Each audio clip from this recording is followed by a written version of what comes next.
The man who knows the future. My obituary's in the paper. That just can't be. Has 24 hours. The paper doesn't do anything without a reason. To save his own life. Promise me you're not going to go there.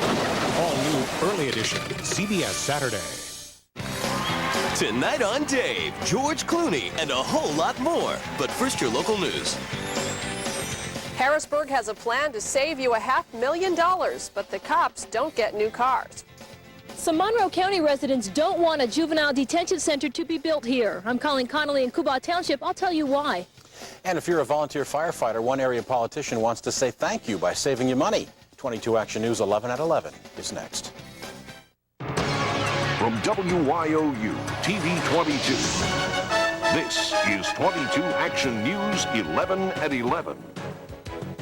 Good evening, I'm Penny Lindgren. And I'm Frank Andrews. Not in our community. That's the cry of neighbors in one part of Monroe County. They do not want a juvenile detention center to move into their neighborhood. And 22 Action News reporter Colleen Conley joins us now with the rest of the story. Colleen? Well, Frank and Penny, residents of Cuba Township say they have very serious concerns about a juvenile detention center.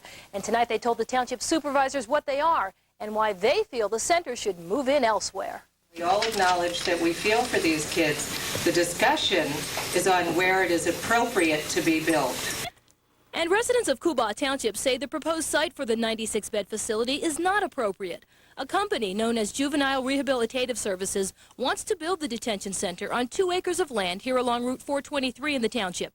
The land is located not too far from a Little League. I'd feel much better if it was down by the prison, around that institution where there are guards. It can be separated from the jail. The center would house kids between the ages of 13 and 18. Many of them would be sent here for crimes such as felony assaults or theft. A representative from the company told the crowd the facility would be set back on the property and surrounded by a 14-foot high fence. The only problem is the land is zoned residential. I would still subject this property to the zone change if the supervisors felt that they would want that opportunity to allow the township to set forth stronger restrictions. It's not a bad thing if it's ran right. There's worse kids in town. Just go over and run through town about 9 o'clock. In the end, the supervisors voted not to decide on the company's request. I have a motion to table. Now, JR Services can now appeal to the Township Zoning Board for a special exception to build. That's a process that could take several weeks. One other problem tonight residents have is the fact that one of the supervisors would be involved with running this facility. And Frank and Penny, he was not in attendance tonight, so he didn't vote. Now, that leads to this question. Is this a private facility? It's going to be run by a private company, but it will be subjected to state rules and regulations. The kids that come here would be sent here by the courts, so yeah, it would be private run, but state regulations. All right, thank you, Colleen. Thanks, Colleen.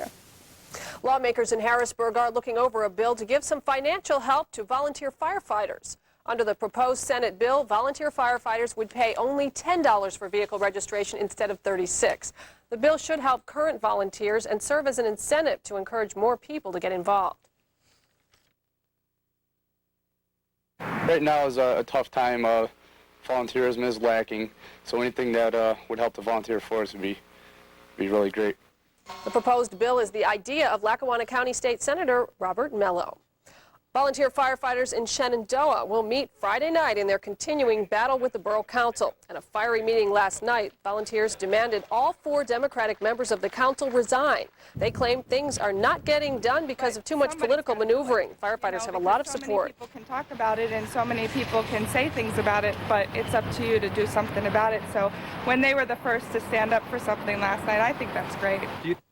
People in Shenandoah are invited to hear the firefighters' complaints firsthand. A public meeting is set for Friday at 6 at the Columbia Hose Company on West Center Street in Shenandoah.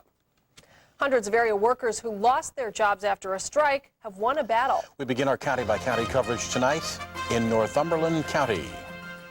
The National Labor Relations Board has ordered Dorsey Trailers to reopen its plant in Point Township. The trailer manufacturer closed during a strike back in '95, took its jobs to Georgia and South Carolina. The company must now hire back all union workers from the Northumberland County plant and pay them lost wages and benefits. In Lackawanna County, Scranton's mayor and members of council spent most of the day in Harrisburg today trying to clear up a financial mess. The state has imposed economic sanctions against Scranton. That means money for flood control and money to repair streets is held up. Harrisburg wants the city to show signs it's getting its budget mess cleared up. Scranton officials tried to make that point today. Harrisburg officials told City Hall, "We'll think about it and get back to you." But Harrisburg does have a plan to save some tax dollars. It plans to fix up older state police cruisers rather than buy new ones. 65 cars with high mileage will get an overhaul. State officials say that alone will save $500,000, money that would have to be spent buying new cars for the state police. A Carbon County judge has told both sides in the Weatherly Area School District strike to sit down and talk. Monday was the deadline for the two sides to come up with a contract. They did not. The talks must go on 7 days a week, 11 hours a day. Nothing came out of today's teacher talks. 2 school board members didn't even show up. Teachers went on strike last month. A judge ordered them back to class. That same Carbon County judge has ordered the marathon negotiating sessions. And in Wyoming County, that bypass road work we told you to expect today in Tunkhannock did not start, but PennDOT tells us it will get in your way tomorrow. That means Route 29 will be down to 1 lane in each direction from the intersection of Route 29 and Route 6. So keep an eye out for PennDOT crews working on the Tunkhannock bypass in the morning. And that wraps up our county-by-county coverage. It's a delightful evening. Absolutely. You may have to keep an eye on geese flying north tomorrow as well. Man, what a beautiful day we have coming. Let me show you what it's like right now. Not too bad, really. 39 degrees under clear skies, humidity at 49%, a southwest wind at 9, and it's that southwest wind bringing in some milder air. In fact, I'll use the word warmer for tomorrow. 29.78.